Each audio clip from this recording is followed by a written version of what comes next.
Pedro Sánchez, muy buenas noches. Bienvenidos al cierre de Wall Street. Pedro Sánchez, les decía yo que hoy ha negado tajantemente que él esté pensando siquiera en ir a la OTAN. Que no se le ha pasado por la cabeza. Que eso es un bulo. Eso es falso. Así que no lo duden. Antes de septiembre está intentando entrar en la OTAN. Es exactamente así como funciona, quiero decirte. Uno aprende. Somos como animales. Si vas a coger algo y cuando extiendes la mano te dan un guantazo, a la que lo haces por cuarta vez sabes que van a intentar darte un guantazo. Pues esto es algo parecido. ¿Usted pactaría con? No. Pum. ¿Usted pactaría con este otro? No. Pum.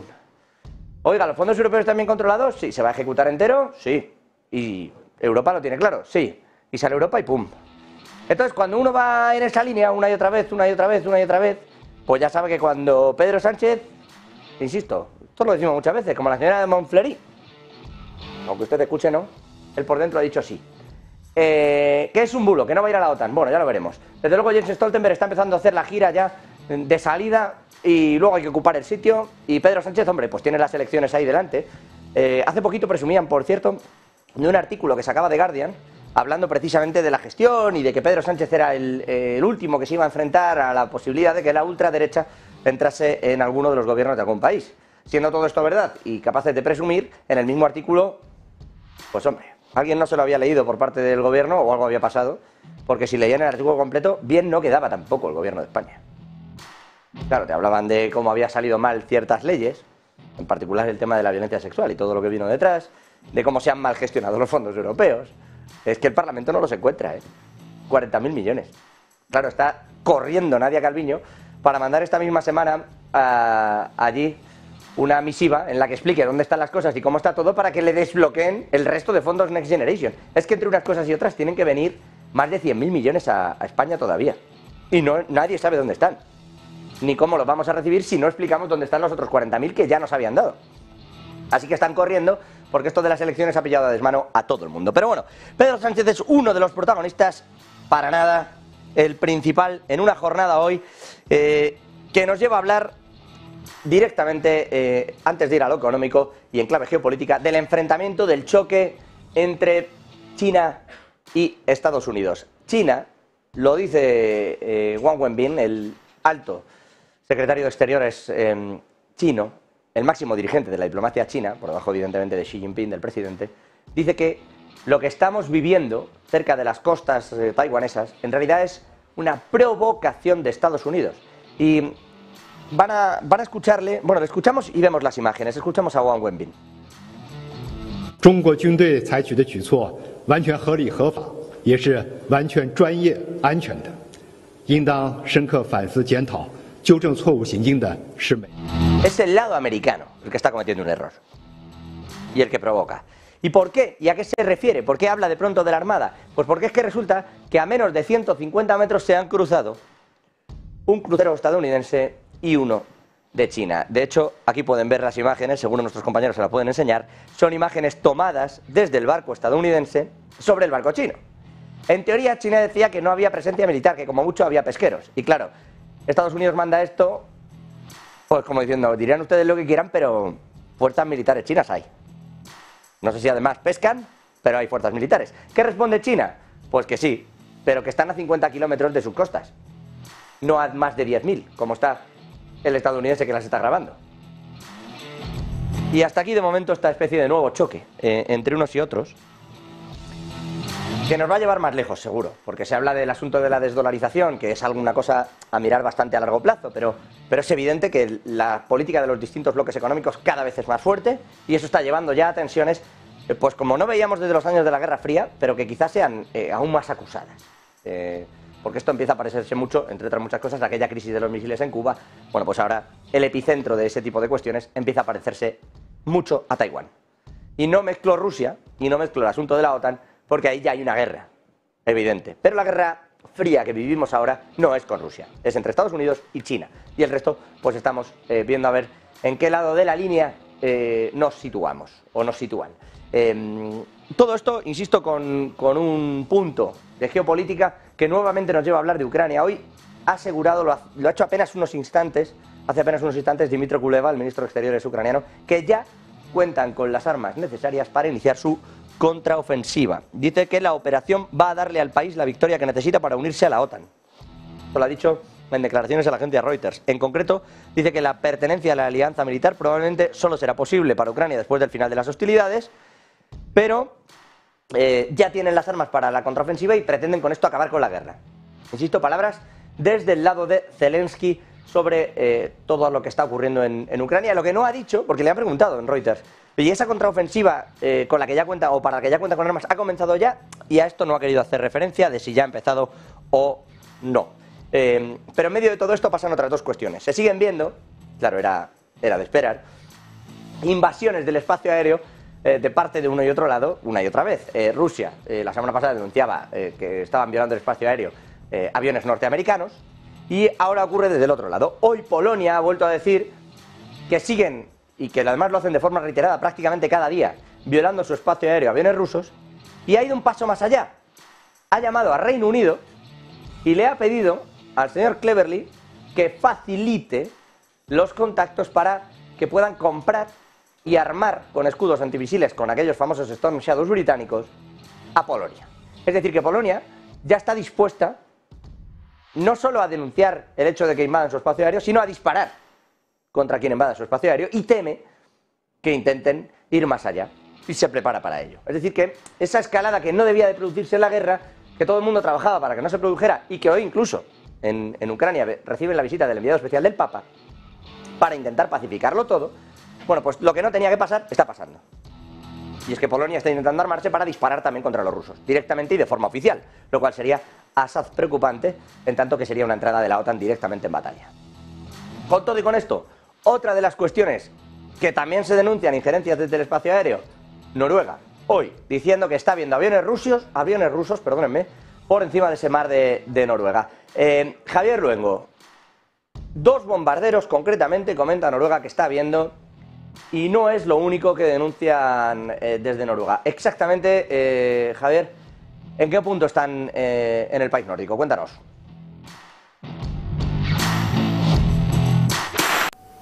Sí, ¿qué tal? Muy buenas. Crece la tensión no solo en el estrecho de Taiwán por ese casi choque entre las tropas estadounidenses y las navieras chinas, sino en el mar Báltico. Allí quienes están frente a frente son la OTAN y Rusia. Son las tropas rusas de Vladimir Putin y las operaciones de despliegue de la Alianza Atlántica. Operaciones que lanzadas por Moscú en las últimas horas, que llegan justo un día después de que la Alianza Atlántica hiciera lo propio. Las primeras que se hace con Finlandia ya como socio oficial del bloque, como 31º, y también frente a las repúblicas de Estonia, Letonia y Lituania. Flotas para los rusos que suponen unos 40 buques los que participan en este ejercicio militar entre superficies, embarcaciones de apoyo y lanchas, pero también estamos hablando de 3.500 militares, de 25 aviones y helicópteros y hasta 500 aparatos militares, 3.500 soldados rusos concretamente a esta hora de la tarde navegando en el Báltico en maniobras militares frente a los 6.000 con los que cuenta la operación de la OTAN y los soldados OTAN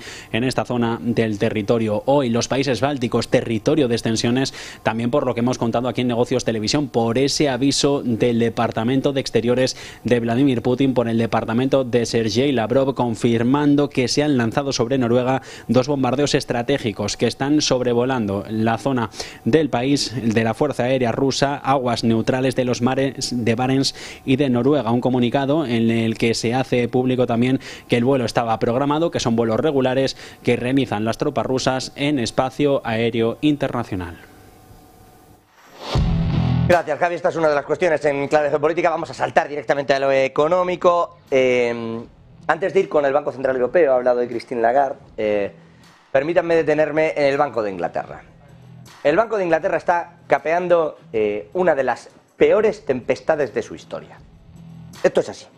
Si uno mira los datos de inflación, si uno mira los datos que tiene encima de la mesa económicos Reino Unido, la dificultad, el examen al que están sometiendo a Andrew Bailey y los suyos es increíble, al punto de que además solo se le solapan cuestiones negativas. Por ejemplo, quiebra un banco en Estados Unidos, Silicon Valley Bank, y la filial británica es una de las que más lo sufrió. ¿Por qué? Y ahora vamos con una cosa que también merece quizás nuestra atención, y es el hecho de que a Bailey se le pueden achacar muchas cosas, pero está siendo honesto. Bailey, y en general Reino Unido, tienen solamente la capacidad de pagar lo que esté asegurado. y eso llega como mucho en los depósitos a 85.000 libras. El problema que ha tenido la filial de SVB en Reino Unido fue exactamente el mismo que ha tenido Silicon Valley Bank en Estados Unidos. Lo que pasa es que en Estados Unidos la Reserva Federal, que es muy liberal y que no se mete en esto y que hace ya tiempo que no rescataba a nadie, etcétera, etcétera, etcétera, y que considera que estos bancos no son sistémicos, pues de pronto cuando hubo un problema sí que eran sistémicos, sí que hay un problema y sí que entraron al rescate, con miles de millones. ¿Para qué? Pues para ver cómo quebraban para ver cómo hacían historia con 3 de las 4 mayores quiebras en Estados Unidos, de la historia, después de la de Lehman. Entonces con esto, ustedes dirán, bueno, Reino Unido haría lo mismo. No, el Banco de Inglaterra es verdad que hizo una cosa para rescatar en realidad al gobierno cuando en su momento, bajo el mando de Liz Truss, se les ocurrió una reforma fiscal imposible de aplicar y la bolsa se metió un castañazo tan relevante a corto plazo que hubo que rescatar determinadas cuestiones para que las empresas pagaran los bonos. Pero cuidado, les exigió su devolución. Metió 60.000 millones de libras y lo exigió de vuelta, en apenas 2 meses. ¿Qué ha pasado con Silicon Valley Bank en Reino Unido? Pues que no lo rescató nadie. Es decir, terminó por llegar el HSBC para hacerse con ello, porque si no, las empresas tecnológicas que había detrás podían quebrar. Y era un riesgo real, porque el Banco de Inglaterra no ponía un duro. ¿Qué pasa ahora? Que el Banco de Inglaterra está preocupadillo, porque a base de que el Banco Central Europeo meta dinero en todo y que hasta los suizos acaben rescatando bancos para evitar quiebras y que pues la Reserva Federal parezca también, qué sé yo, dando dinero, aquel famoso helicóptero de Ben Bernanke, que le falta eso nada más. Bueno, el problema es que en Reino Unido lo que están es saliendo los depósitos a bancos que no sean puramente británicos. ¿Por qué? Chicos, porque los demás sí te rescatan. ¿Para qué tener yo mi dinero en un sitio donde además los seguros son menores? Estamos hablando de 85.000 libras. Es que en Estados Unidos son 250.000 dólares. Claro, la gente está sacando el dinero de ahí. Y tiene una preocupación añadida el Banco de Inglaterra, que ya tiene bastantes problemas entre la inflación y las malas condiciones económicas de Reino Unido. Y el Brexit mal cerrado, que encima está siendo un quebradero de cabeza mes tras mes. Bueno, pues ha decidido que va a reformar el sistema bancario. Lo va a reformular, va a elevar las tasas de esos seguros para que no estén asegurados los de 85.000, sino, se rumorea, hasta 150.000 libras. Y que además le va a plantear a Jeremy Hunt el próximo 6 de junio, o sea, mañana, una reforma íntegra de todo el sistema bancario en relación para con los clientes y con las empresas particularmente.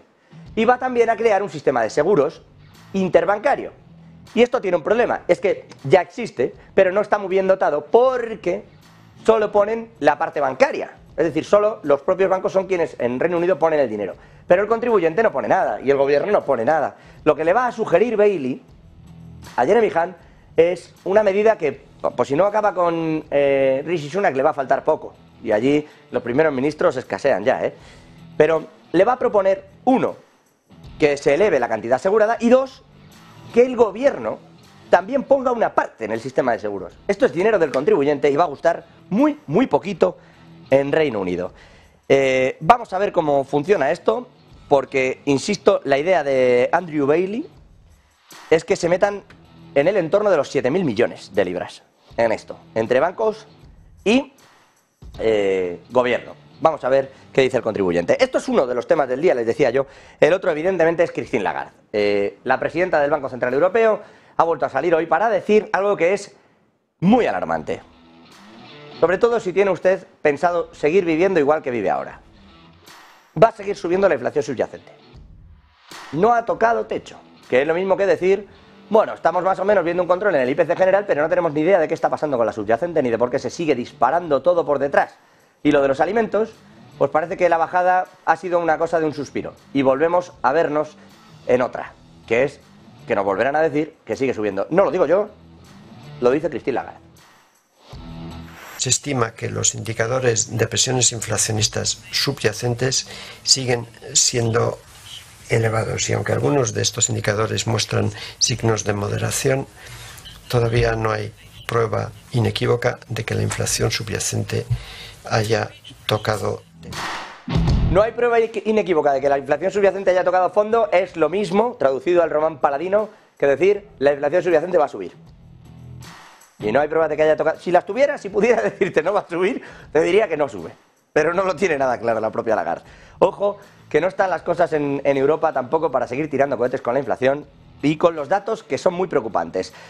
Datos que enseguida analizaremos también mirando a Estados Unidos y a China. La producción industrial y también las manufacturas no están tampoco pasando por su mejor momento, es decir, ahora sí los datos empiezan a revelar esto que les veníamos contando desde hace tiempo, y es que la economía ni es tan fuerte ni está tan sólida como nos decían.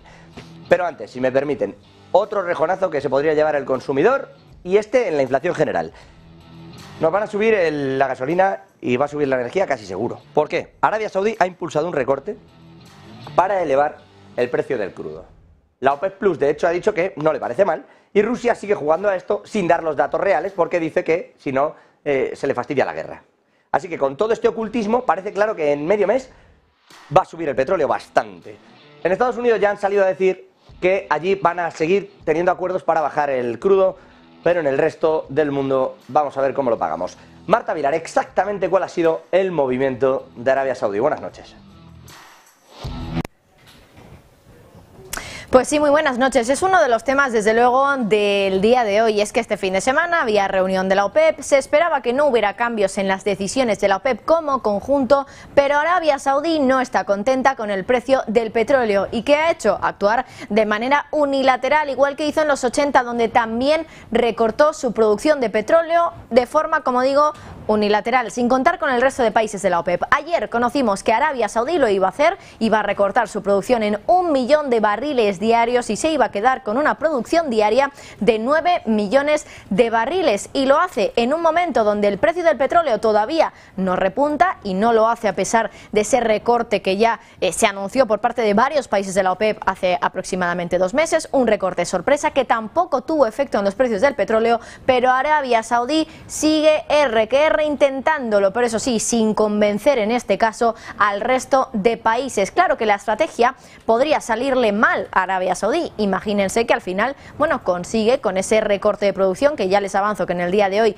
sí ha tenido algo de efecto en la cotización del petróleo, de los futuros del Brent, pero tampoco demasiado, teniendo en cuenta que, bueno, solo ha subido aproximadamente un 2%, tampoco es un gran movimiento después de haber reducido la producción, o al menos anunciar que ha reducido esa producción en 1 millón de barriles diarios. Claro, la duda está en que al final acabe consiguiendo que el petróleo suba como quiere Arabia Saudí, que quiere que ese nivel del petróleo se sitúe por lo menos en los $80 el barril para no tener un déficit fiscal. Pero ¿qué ocurre con todos esos países de la OPEP que siguen bombeando exactamente la misma cantidad de petróleo y que también van a beneficiarse de ese aumento en los precios del petróleo de una Arabia Saudí que ha tenido que recortar su producción y que por lo tanto sus ingresos van a verse algo mermados por ese recorte de producción? Esa es la clave de todo, si a Arabia Saudí realmente le va a salir bien la estrategia o realmente es una piruleta saudí, como dicen ellos, pero envenenada para sí mismos, porque al final lo que van a conseguir es que sus ingresos se hayan reducido por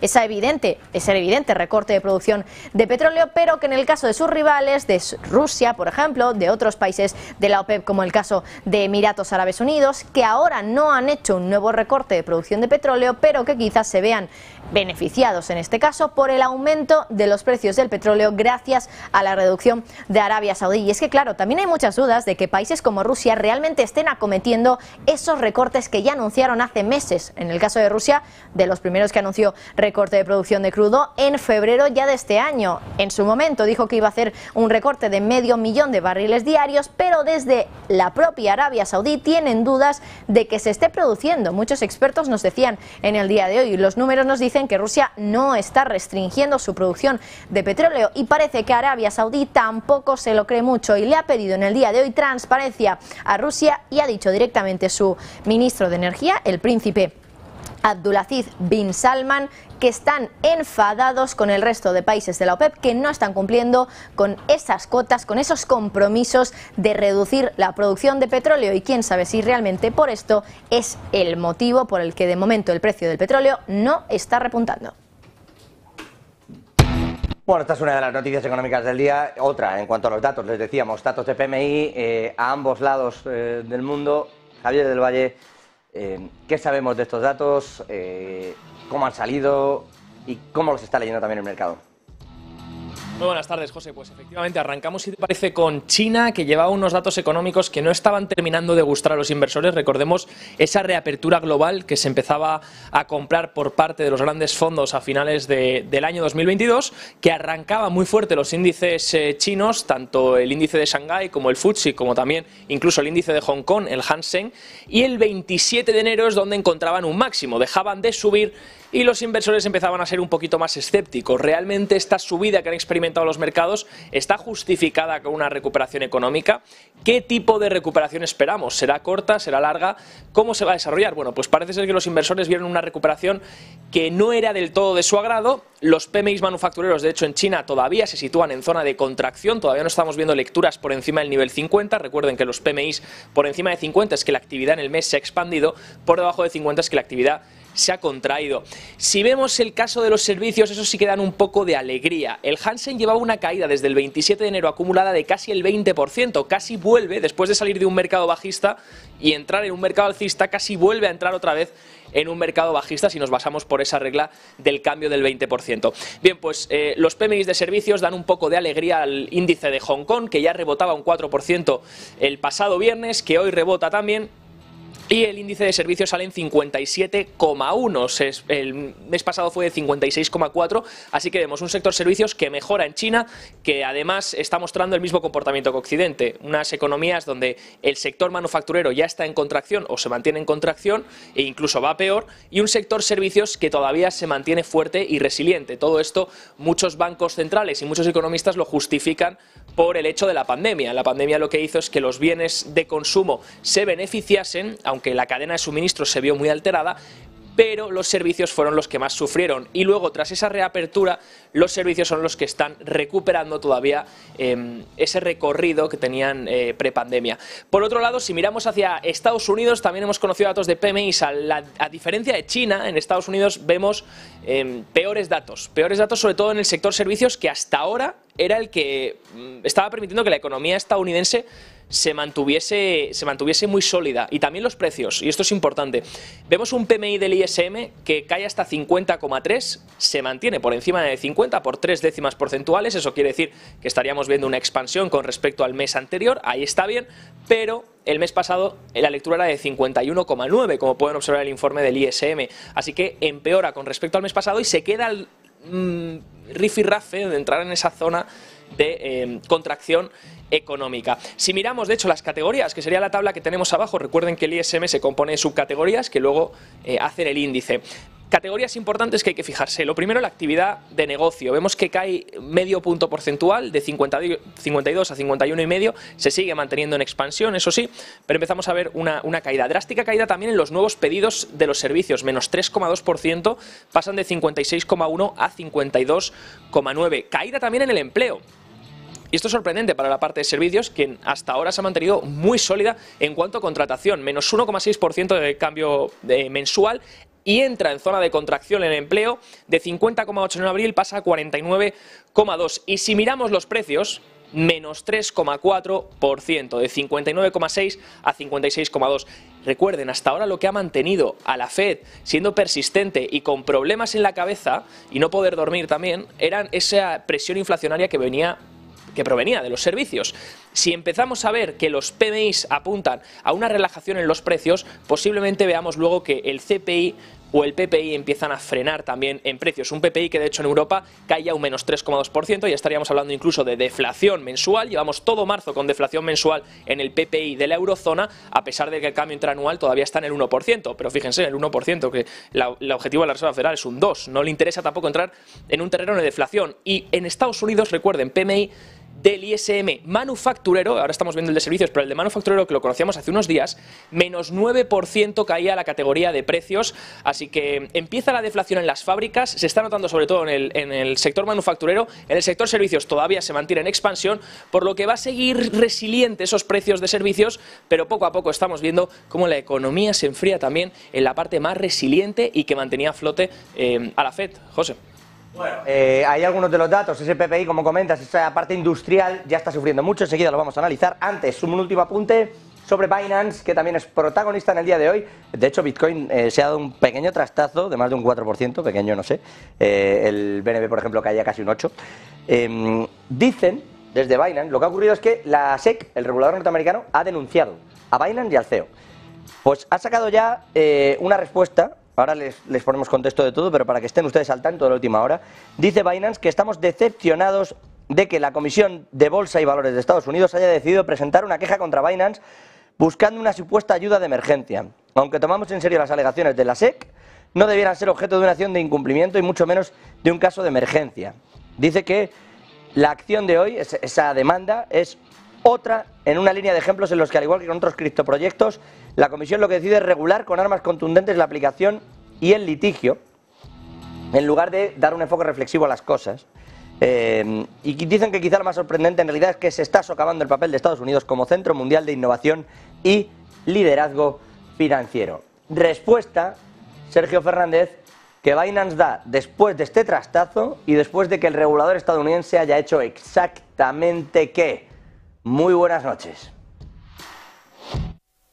Muy buenas, José. Pues hoy vengo a contarte la noticia más importante del mundo cripto. En las últimas semanas, iba a decir, yo me aventuraría a decir incluso en los últimos meses, en los últimos años, una vez más Binance es la protagonista, una vez más la SEC es la otra protagonista y precisamente ha sido esta segunda, la SEC, la que ha demandado tanto a Binance como a su CEO, Changpeng Zhao. Es verdad que hace un mes ya contábamos una noticia similar, en este caso fue la CFTC la que demandó a Binance, pero unas informaciones que ya contábamos aquí en Negocios Televisión hace un par de semanas de la agencia Reuters que apuntaban a que Binance estaba malversando los fondos, que estaba mezclando los fondos de sus clientes con los fondos propios. En 2021 en la filial estadounidense ha provocado que la SEC haya dado un paso adelante, haya denunciado tanto a Binance como a su CEO y ha provocado unas caídas impresionantes en el mercado cripto. Hemos visto a Bitcoin rozando los $25.000, una caída de más del 10% en BNB, en la criptomoneda de Binance, y unas caídas impresionantes en el resto de criptomonedas. Ahora, lo importante es dilucidar qué consecuencias va a tener para Binance, tanto en Estados Unidos como a nivel mundial. Claro, hay que recordar además que BUSD, la stablecoin de Binance, ya fue cerrada precisamente por esta noticia que comentábamos de la CFTC, demandó a Binance, hizo pues que paralizase la emisión de BUSD, la stablecoin, que era una línea muy importante del proyecto de lo que es el negocio de Binance, y ahora, claro, están atacando también a BNB, que ya sería pues no a más, ya sería pues seguramente el final de Binance. Vamos a ver en qué queda todo esto, vamos a ver qué sucede, porque hay especulaciones ya de que su propio CEO, de que el propio Changpeng Zhao vaya a dar un paso al lado para, de alguna forma, pues que no haya tanto escrutinio regulatorio por parte de Estados Unidos. De momento, solo podemos contar la noticia, solo sabemos que la SEC ha demandado a Binance, al exchange más importante del mundo, también a su CEO, a CZ, y más allá de que fuese una noticia pues que se podía esperar, se podía intuir, el mercado cripto ha reaccionado con fuertes bajadas en las últimas horas.